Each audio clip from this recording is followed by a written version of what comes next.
Welcome to The Newsworthy. All the day's news in less than 10 minutes. Fast, fair, fun, and on the go. Thanks so much for listening today. We'll be talking about SoCal Fires. They could get worse. And a government shutdown is possible. Plus, Times Person of the Year, a study on birth control, and the Twilight Zone is back. All that and much more in less than 10 minutes. I'm Erica Mandy. Today is Thursday, December 7th. You ready? Let's do this. The fires in Southern California could get even worse today. Firefighters have warned the conditions are not making their job any easier, especially overnight and throughout today. CNN reports the Burning Index report, basically a report that shows the level of fire danger each day, is the highest it's ever been in Los Angeles. 165 or higher is extreme. Well, the number for today is 296. And remember, there are already multiple fires burning in the area. Many homes have been destroyed in Ventura County. Thousands of people have had to evacuate. Several homes in the high-end community of Bel Air were also destroyed, and a fire even got close to the Getty Museum in LA. If you want to help and donate to those who have lost their homes in Ventura County and around the area, I put a link in today's show notes on thenewsworthy.com. It shows you some of the best places to give. The countdown is on, and the president warns a government shutdown could happen this weekend. The deadline for lawmakers to pass at least a short-term spending plan is Friday at midnight. A spending plan is basically needed to fund certain government programs. That said, if a shutdown happens, so-called essential programs will keep going. CNBC reports President Trump is blaming Democrats, saying they're more worried about illegal immigrants than funding the government. Top Democrats, though, say the president needs to be open to making a deal and a compromise. In exchange for supporting the spending bill, Democrats want protections for Dreamers put back in place. Remember that issue? Dreamers are the nearly 800,000 undocumented immigrants who were brought to the U.S. as children. And earlier this year, President Trump canceled the DACA program that protected them. At the same time, some Republicans want to see an increase in military dollars. So, the talks and the deal-making continue. TBD if lawmakers can get the deal done before this weekend. A sixth woman now has accused Senator Al Franken of harassment. So, several lawmakers are now calling on him to step down and leave Congress, including other top Democrats. The New York Times reports Senator Franken did schedule an announcement for today about his future, so he might be leaving. We'll see what he actually says. If he does resign, state legislators in Minnesota can tell the governor to pick someone else to fill his seat, at least until a special election next year. And earlier this week, Representative John Conyers Jr. stepped down. He was also accused of harassing multiple women. He denies it, but was under pressure to leave, so he did. He was the longest-serving member of the House.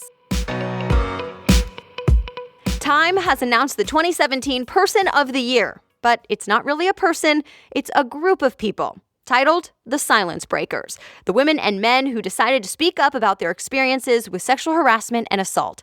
On the magazine's cover, 5 women who told their stories, including actress Ashley Judd, singer Taylor Swift, and lobbyist and activist Adama Iwu. And someone else you may not have noticed. You can see just her arm resting on a table on the side of the cover.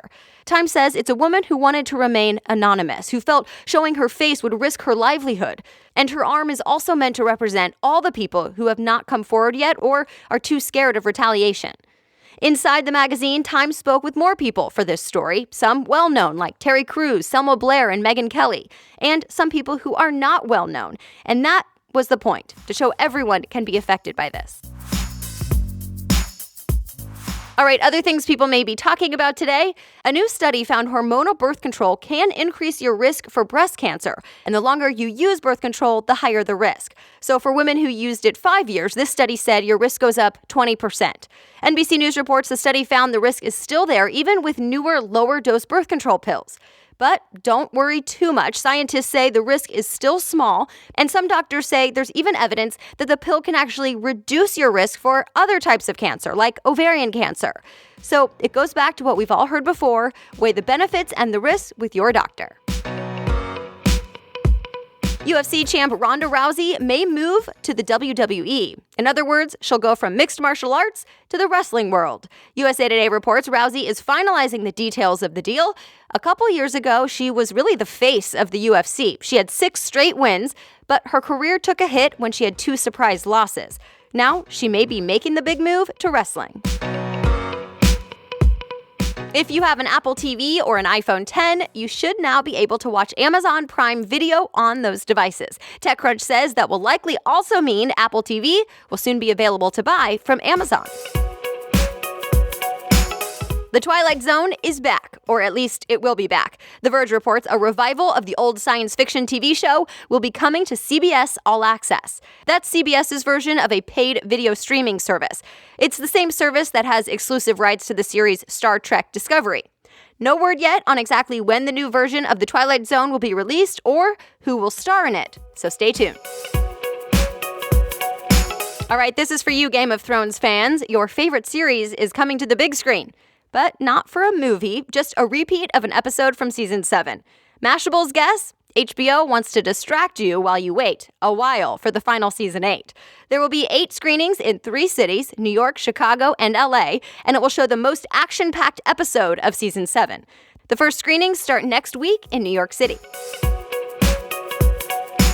And that's it. You are all caught up. I would love to connect with you over on Instagram, so find me at the NW Podcast or at facebook.com/Erica Mandy. And if you still have questions about any of the stories we talked about today, or you just want to know more about them, I got you. I put all the links in today's show notes on thenewsworthy.com, so just click episodes and find today's date. I so appreciate you listening, and remember, The Newsworthy is ready for you to listen every day, Monday through Friday by 4 a.m. Eastern Time. I will be back with more tomorrow. Have a great day.